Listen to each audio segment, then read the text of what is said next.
بالله من الشيطان الرجيم. بسم الله الرحمن الرحيم. وجاءوا على قميصه بدم كذب قال بل سولت لكم أنفسكم أمرا فصبر جميل والله المستعان على ما تصفون.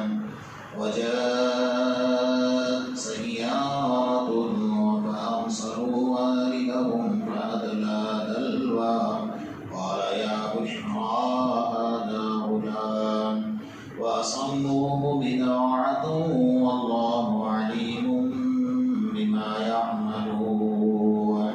وشروه بثمن بخس دراهم معدودة وكانوا فيه من الزاهدين. صدق الله مولانا العظيم.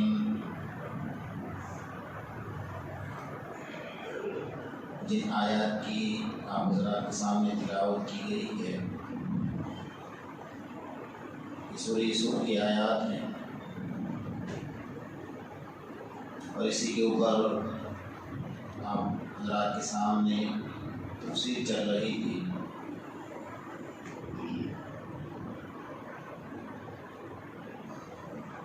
انیس اور 20 نمبر کی آیت جب حضرت یوسف علیہ السلام کو ان کے بھائیوں نے کنویں میں ڈالا تو وہاں سے قافلے کا گزر ہوا. وجاءت سیارۃ فارسلوا واردهم فادلى دلوا.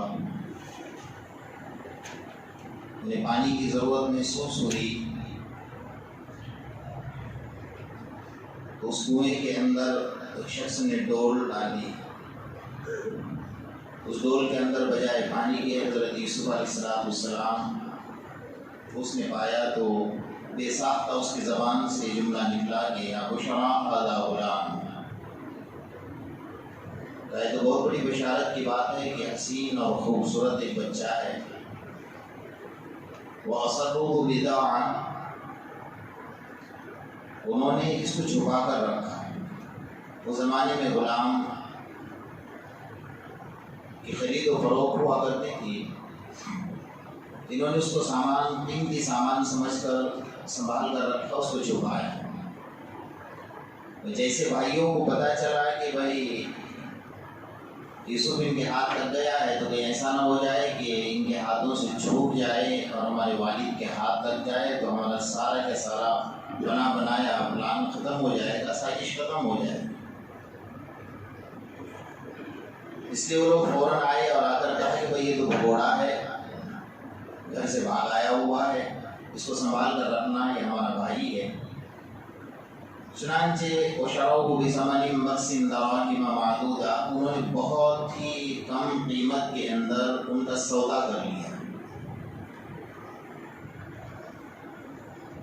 چند کھوٹے سکے.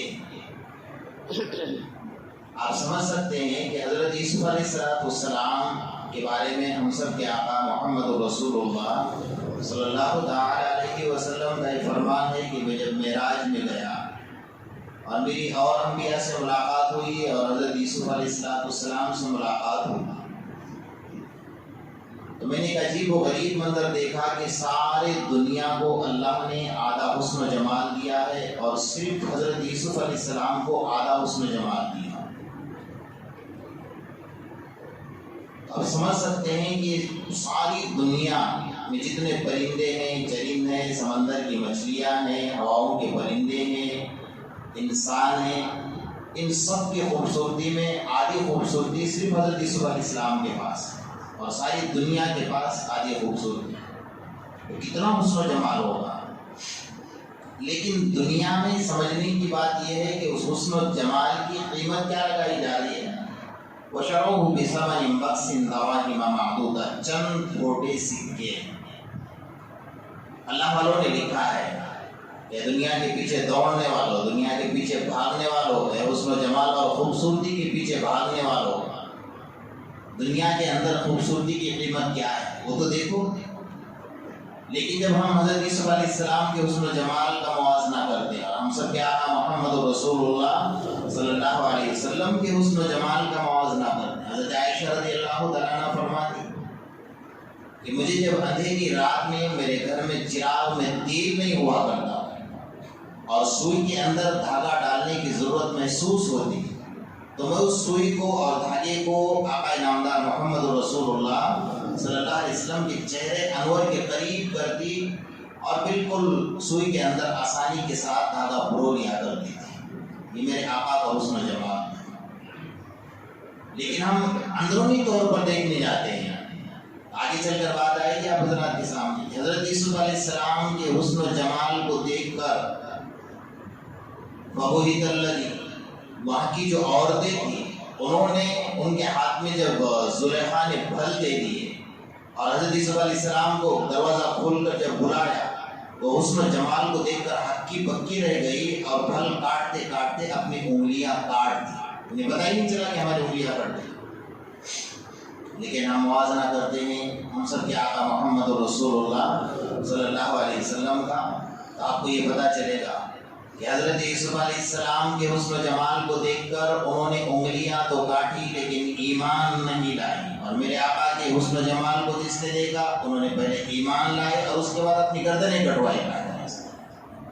یہاں فرق یہ ہے وَشَرَوْهُ بِثَمَنٍ بَخْسٍ دَرَاهِمَ مَعْدُودَةٍ، چند پھوٹے سکوں میں حسن و جمال بک رہا ہے، اللہ کے نزدیک چہرے کی قیمت نہیں ہے، اللہ کے نزدیک حسن و جمال کی قیمت نہیں ہے۔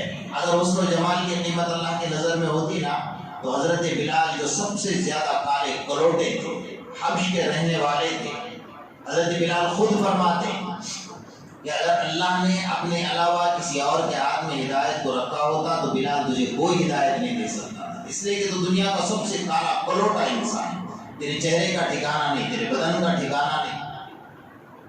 وہی حضرت بلال رضی اللہ تعالیٰ عنہ کے بارے میں ہمارے آقا محمد رسول اللہ صلی اللہ علیہ وسلم جب معراج میں چل رہے ہیں تو آسمان کے اوپر چل رہے ہیں اور حضرت بلال کی آہٹ کو محسوس کیا، پلٹ کر دیکھا کہ میرے بلال کی چلنے کی آواز یہاں جنت میں مجھے محاذ ہے، جبریل یہ کیا ماجرا کہ میں چل رہا ہوں جنت میں اور میرے بلال کی آہٹ کی آواز یہاں کیسے آ رہی ہے؟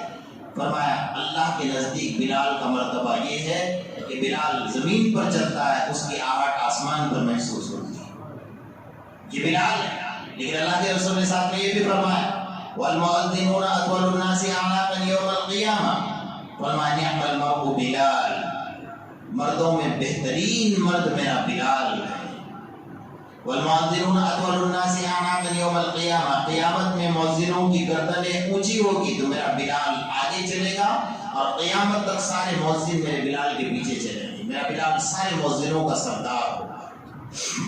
میرے دوستو، اللہ کے نزدیک حسن و جمال کی قیمت نہیں ہے۔ بہت ممکن ہے کہ جس کے پیچھے ہم دوڑ رہے ہیں، آج کل کا ہمارے نوجوانوں کا ماحول بڑا عجیب ہے، کسی کی خوبصورتی پر اتنا فریفتہ ہو جاتے ہیں کہ ماں نے 9 مہینے پیٹ میں پالا تھا، اپنی جان کو دھوکے میں ڈال کر، اپنی جان گنوانے میں ڈال کر اس کو جنم دیا تھا اور 8-9 سال تک اس کو پالا تھا، پوسا تھا، باپ نے اتنی محنتیں کی تھی، لیکن کسی خوبصورت پر اس کی نظر پڑ گئی، 1 سیکنڈ میں اپنے ماں باپ کو دھکے مار کر نکال دیتا ہے، کسی کی خوبصورتی کے پیچھے چلا جاتا ہے، اسے یہ پتہ نہیں ہے کہ یہی خوبصورتی کے پیچھے جو دوڑ رہا ہے، بہت ممکن ہے کہ بہت خوبصورت عورت ہو، بہت خوبصورت لڑکی ہو، رات میں خوبصورت بن کر سو گئی اور صبح اللہ نے آنکھوں سے محروم کر دی، رات میں خوبصورت بن کر سو گئی اور صبح اٹھا تو بدن پر لگوئے کا اثر پڑ گیا، خوبصورتی کس کام کی ہے بھائی؟ اللہ کے رسول صلی اللہ علیہ وسلم فرماتے میرے امت پر ایک دور آئے کہ میرے امت کا نوجوان جب نکاح کرے گا تو 4 چیزوں کو دیکھ کر نکاح کرے گا۔ سب سے پہلے فرمایا لحسبها، فرمایا کہ اس کے حسب اور نسب کو دیکھ کر نکاح کرے گا۔ جیسا آج کل چلتا ہے نا کہ شیخ ہے تو شیخ میں کرے گا، سید ہے تو سید میں کرے گا، پٹھان ہے تو پٹھان میں کرے گا، یعنی ایک عجیب سا ماحول ہم نے بنا کر رکھا ہوا، عجیب سا ماحول بنا کر رکھا ہے، ہماری رشتہ داری، ہمارا خاندان، ہمارا قبیلہ، ہماری برادری، ہمارا معاشرہ۔ فرمایا نہیں، اس کو اللہ کے رسول صلی اللہ علیہ وسلم نے جڑ سے کاٹ دیا۔ کیا فرمایا؟ اس سے بڑھ کر اور کیا بات ہو سکتی ہے کہ حضرت فاطمہ کو جنتی عورتوں کا سردار قرار دیا، لیکن اللہ کے رسول صلی اللہ علیہ وسلم نے کیا فرمایا؟ فاطمہ اعملی، اے فاطمہ عمل کرتی رہنا۔ فرمایا قیامت کے میدان میں میزان عدل قائم ہوگا، یہ مت سوچنا کہ میرا باپ محمد نبی ہے اور میں کام آؤں گا۔ فرمایا میزان عدل کے پاس جب تیرے اعمال تلے جائیں گے تو تیرا باپ بھی تجھے کام نہیں آئے گا۔ اللہ اکبر۔ ہم سوچ سکتے ہیں نا، حضرت فاطمہ کو اللہ کے رسول صلی اللہ علیہ وسلم یہ فرمایا کہ عمل کرتی رہنا، اللہ کی رضامندی کے لیے کرتے رہنا، اللہ کی رحمت پر بھروسہ کرتے رہنا۔ یہ مت سوچنا کہ میرا باپ سارے نبیوں کا سردار ہے تو مجھے میزان عدل کے پاس کرنا نہیں، میزان عدل کے پاس کوئی کسی کو کام نہیں آئے گا۔ حسب نسب کو تو اللہ کے رسول نے وہیں سے کاٹ دیا۔ میرا اونچا خاندان، میرا اونچا قبیلہ، میں مالدار ہوں، میں مالدار کے ساتھ نکاح کروں گا۔ ایک عجیب ماحول چل رہا ہے میرے دوستو۔ آگے چل کر کیا فرمایا؟ فرمائیے حسب نسب ولیمالہا، دوسرے نمبر پر میرے امت کا نوجوان نکاح کرے گا تو مال کا لالچی بن کر نکاح کرے گا۔ تمہیں شرم نہیں آتی کہ جس پلنگ پر سو رہے ہو تمہاری عورت کا پلنگ ہے، جس برتن میں کھانا کھا رہے ہو تمہاری عورت کے برتن ہے، جس پلنگ کے اوپر تم چادر استعمال کر رہے ہو وہ چادر تمہاری عورت کی دی ہوئی ہے۔ تمہیں اتنی بھی شرم نہیں، اتنی غیرت تمہاری دیکھ رہی کہ غریبوں کی لڑکیوں کی عزتیں لوٹی جا رہی ہیں اور تم اعلی دولت کے پیچھے پڑے۔ اچھے اچھے لوگ، دیندار لوگ اس دھوکے میں، اس سے بڑا بھکاری کون ہو سکتا ہے جو لڑکیوں سے بھیک مانگے کہ ہم جہیز لے، ہم گھر کا سامان لے۔ لڑکیاں خودکشی کر رہے ہیں، مر رہے ہیں۔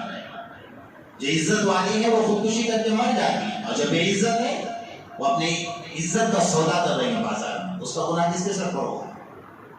ہمیں تو سوچے کم سے کم۔ تو بہرحال ولیمالہا، مال کیا چیز ہے؟ مجھے اس وقت میں ایک عجیب واقعہ یاد آ رہا ہے۔ ہماری زندگیاں تبدیل ہو جائیں گی، زندگیوں میں انقلاب آ جائے گا۔ اللہ کرے کہ ہمیں اللہ پاک سمجھنے کی توفیق عطا فرمائے۔ حضرت دانیال علیہ السلام ایک وقت کے نبی گزرے۔ ایک دن صبح اللہ کی عبادت کر کے تفریح کے لیے نکل گئے تو ویران جنگل میں نکل گئے۔ اس بات کو بڑا دھیان سے سن لینا، ہماری زندگی میں تبدیلی آ جائے گی اگر اللہ کرے کہ دل قبول کرنے والا ہو اس بات کو۔ تو ایک عجیب سا قبہ دیکھا، بہت بڑا ایک محل دیکھا، لیکن بہت پرانا، جیسا کھنڈر سا پڑا ہوا۔ کہا کہ اللہ اس ویران جنگل میں اتنا بڑا محل اور کھنڈر، دیکھ لیتے ہیں کیا ہے۔ تھوڑا آگے بڑھے، آگے بڑھنے کے بعد آواز آئی کہ دانیال اوپر آ جاؤ، اندر آ جاؤ۔ اللہ کوئی نظر تو نہیں آ رہا ہے، کوئی چرند پرند کوئی جانور نہیں ہے، اور یہاں آواز آ رہی ہے کہ دانیال اوپر آ جاؤ۔ جب میں اس گیٹ کے اندر داخل ہوا تو ایسا لگ رہا تھا کہ برسہ برس سال گزر گئے، یہ بند پڑا، یہاں کوئی کسی کا گزر نہیں ہوا۔ لیکن محل بڑا، ایسا لگ رہا تھا کہ کوئی بہت بڑے بادشاہ کا محل ہے، بہت بڑے راجا کا محل ہے۔ تو آواز آ رہی تھی تو اللہ کی حکمت سمجھ کر داخل ہوئے اندر، اور اوپر آ جاؤ، اور اوپر چڑھے۔ ایک منزل ہے، اور اوپر آ جاؤ، اور اوپر چڑھے۔ جب دوسرے تیسرے منزل تک پہنچے تو کہا کہ تمہارے سیدھے ہاتھ کی طرف ایک تلوار پڑی ہے، اس تلوار کے اوپر ایک مضمون لکھا، وہ پڑھ لو۔ وہاں دیکھتے ہیں کہ ایک لمبی لاش پڑی ہوئی ہے، ڈھانچہ پڑا ہوا ہے، لاش ہڈیاں ہیں، گل رہی ہیں۔ اس لاش کو دیکھ کر ایسا لگ رہا تھا، اس ڈھانچے کو دیکھ کر کہ بہت پرانا زمانے کا بادشاہ ہے، جو اس وقت کے لوگوں کی ہائٹ جو ہوا کرتی تھی، اس کو دیکھ کر انہیں محسوس ہو رہا تھا کہ بہت پرانے زمانے کا انسان ہے۔ بہرحال اشارہ ہوا کہ اس کی جو ہاتھ کی ہڈیاں ہیں اس کے نیچے ایک تلوار ہے، وہ تلوار نکالو اور اس کے اوپر ایک مضمون لکھا، اس مضمون کو پڑھ لو۔ حضرت دانیال علیہ السلام نے ہڈی اٹھائی تو لمبی تلوار تھی، اس تلوار پر مضمون کیا لکھا تھا؟ اب اس مضمون کو سن لیجیے۔ لکھا تھا کہ میں اپنے وقت کا بادشاہ تھا، 1300 سال تک میں نے حکومت کی ہے۔ اپنے زبان سے کہتے جاؤ، کتنے سال تک؟ 1300 سال تک میں نے حکومت کی ہے، 8000 میں نے شادیاں کی ہیں۔ کتنے؟ 11000 میرے بیٹے تھے۔ جس کی عمر 1300 سال ہو، جس نے 1300 سال تک حکومت کی، اور میرا دبدبہ اتنا تھا, میری طاقت اتنی تھی کہ میں جس ملک کو آرڈر کرتا تھا وہ ملک میری تابعداری کر کے میرے پاس آ جاتا تھا. اس کے علاوہ اسپیشل ایک نبی اللہ نے میرے لیے بھیجا. وہ نبی صبح آتا, میرے دروازے پر کھڑے ہوتے اور آ کر کہتے کہ بے اللہ کو مان لے, یہ حکومت ختم ہو جائے گی, تیری زندگی ختم ہو جائے گی, سلطنت ختم ہو جائے گی, بادشاہ ختم ہو جائے گی, تو ایک دن مر جائے گا, پھٹ جائے گا, اللہ کو مان لے. وہ نبی صبح سے شام تک مجھے دعوت دیتے اور شام میں واپس چلے جاتے. ایک وقت ایسا آیا کہ اس نبی نے کہا کہ میری زندگی کا آج آخری دن ہے, کل سے میں نکل جاؤں گا اس دنیا سے, اللہ مجھے بلا لے گا, مان جا, میں نے ساری زندگی تیرے پیچھے محنت کیا, مجھے اللہ نے اسپیشل تیرے لیے بھیجا. نہیں مانا. آخری دن کا اس نبی کے دل میں ایک عجیب سی کیفیت پیدا ہو گئی اور اس کے دروازے پر کھڑے ہو کر اس نبی نے بد دعا کی. اللہ ساری زندگی اس کے پیچھے محنت کی, یہ نہیں مانا, اللہ اس کا انجام ایسا کر دے کہ ساری دنیا اس کے انجام کو پڑھ لے اور عبرت حاصل کر لے. بس وہ نبی کی بد دعا کی. شام کا وقت تھا, وہ نبی بد دعا دے کر چلے گئے. صبح میں کیا ہوا, رات گزری. دیکھیے دولت کی بات کر رہا ہوں, جس کی 1300 سال کی حکومت ہو اور جس کی اتنے بیویاں اتنے بیٹے ہو, جس کی 11,000 بیویاں ہو, 8,000 بیویاں ہو, 11,000 بیٹے ہو, 1300 سال کی حکومت ہو, اس کا یہ انجام ہوا کہ صبح میں جب اٹھا تو سب سے پہلے اس نبی کی بد دعا کی وجہ سے زمین کا پانی سوکھ گیا. لوگوں نے جو گھروں میں پینے کا پانی رکھا تھا ختم ہو گیا, گھروں کے اناج سڑ گئے, لوگ پانی پینے کے لیے ترس رہے تھے, پانی نہیں ہے, زمین پانی نہیں دے رہی ہے, گھروں کا پانی ختم ہو گیا. آگے بادشاہ کے پاس, بادشاہ پینے کے لیے پانی نہیں ہے. بیوی آ گئی, بیٹے آ گئے, ادھر سے حشم و خدام آ گئے, چاروں طرف سے سپاہی آ گئے. بیویوں نے کیا کہا, یہ دولت دیکھی. بیویوں نے کہا کہ جب آپ ہمیں کھلا نہیں سکتے تو ہمیں طلاق دے دو, یہ دنیا ہے. بیٹوں نے کہا کہ ابا جان جب آپ پانی نہیں پلا سکتے, کھلا نہیں کر سکتے, ہم چھوڑ کر چلے آپ کو, رک جاؤ میں آرڈر کرتا ہوں. یہ سارا مضمون تلوار پر لکھا ہے, حضرت دانیال علیہ السلام پڑھ رہے ہیں, وہی مضمون میں آپ کو سنا. رک جاؤ. اس نے سارے ملکوں کو حکم دیا کہ بھائی میرے ملک میں قحط سالی پڑی ہے, پانی اور کھانے کی ضرورت ہے, تو آپ لوگ پانی اور کھانا لے کر آ جائیں. اب دیکھیے اللہ کی مار, اللہ کا عذاب. چاروں طرف سے لوگ اپنے جانوروں پر, اپنے اونٹوں پر پانی اور کھانا لے کر آ رہے ہیں, لیکن کہاں تک؟ فرمایا جو اس ملک کی جو بارڈر تھی نا, اس کی حد تھی اس ملک, اس بارڈر تک آتے تھے, اور جیسا اس کے بارڈر میں داخل ہو گئے آسمان سے آگ آتے اور چلا کر خاک ہو گئے. اللہ کا عذاب. اس نبی کی بد دعا کی, لوگوں میں بات پھیل گئی کہ وہ مدد کرنے جاتے ہیں تو آسمان سے آگ آتی ہے اور چلا کر کون مرنے جائے گا. بات ختم ہو گئی. اب جو ہے سارا ملک خالی ہو گئے, بیویاں چلی گئی, اولاد چلی گئی, سپاہی چلے گئے, اور لوگوں نے کہا کہ بھئی ہمارے ملک کے اندر اللہ کا عذاب آ گیا, ہم ملک چھوڑ کر چلے باہر نکل گئے.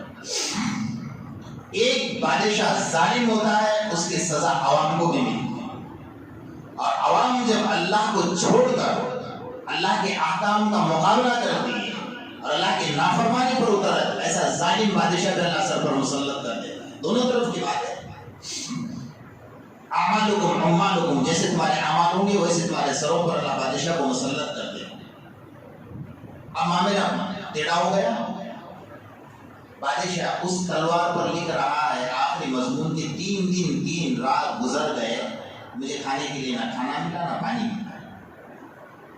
3 دن کے بعد میں اپنے محل سے نیچے اترا تو میں نے دیکھا کہ ایک بوڑھا انسان ہے, جھولی لٹکائے ہوئے ہیں, ہاتھ میں چنے ہیں اور وہ چنے چباتا ہوا جا رہا ہے. میں نے اس کو دیکھ کر یہ کہا کہ بھائی ٹوکرا بھر کر ہیرے لے لو اور مٹھی بھر کر چنے دے دو. کتنا سستا سودا ہے. ٹوکرا بھر کر ہیرے لے لو اور مٹھی بھر کر چنے دے دو. تو اس اللہ والے نے میری شکل بھی نہیں دیکھی, اس گھوڑے نے زمین کی طرف اٹھا اور ایک مٹی کا ڈھیلا اٹھا کر میرے منہ پر زور کا مار دیا اور غائب ہو گیا. اللہ کی طرف سے تھا. اب مجھے اپنے آپ کو ایسا محسوس، کیا میں بادشاہ تھا، کیا میری دولت تھی، کیا میری حکومت تھی، میرے آگے پیچھے خادم اور غلام اور سپاہی چلا کرتے تھے، اور میں آج ایک مٹھی چنے کے لیے ترس رہا ہوں، ایک گھونٹ پانی کے لیے ترس رہا ہوں۔ میرے دوستو یہ ہے دنیا، یہ ہے مال، جس مال کے پیچھے ہم پڑے ہوئے، جس دولت کے پیچھے ہم پڑے ہوئے۔